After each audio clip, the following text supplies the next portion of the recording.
Hello guys, আসসালামু আলাইকুম। আমাদের কামালিয়া গ্রামে আজকে বৃষ্টি আসছে, অনেক সুন্দর। আমার ফেসবুকে কিছুক্ষণ আগে আমি একটা দমকা হাওয়া, বাতাস এবং বৃষ্টির ছবি তুলে বাড়াইছি। আপনারা দেখবেন, সকলেই আমার ভিডিওটি সকলেই শেয়ার করে দিবেন, সকলেই সাপোর্ট করবেন। এই বৃষ্টি হওয়ার পরে কিন্তু আমাদের কাছে অনেক খুশি লাগতেছে। যাই হোক, আমাদের অনেক কৃষক ভাইয়েরা অনেক ফুর্তিতে আছে এই বৃষ্টিটা হওয়ার কারণে। সকলে ভিডিওটি শেয়ার করে দিবেন আর সকলে সাপোর্ট করবেন। অনেক সুন্দর বৃষ্টি হয়ে যাচ্ছে।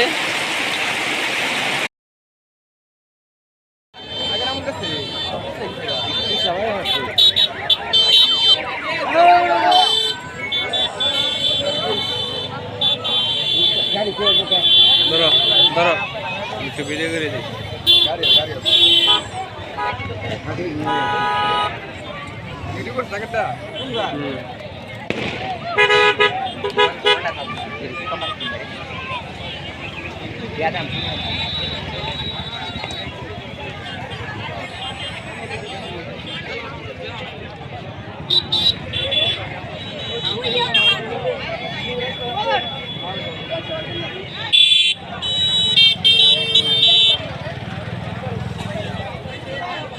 এটা চাপ দেন, এটা ছাড় দেন, চাপতে ছাড় দেন, ভিডিও হইতেছে।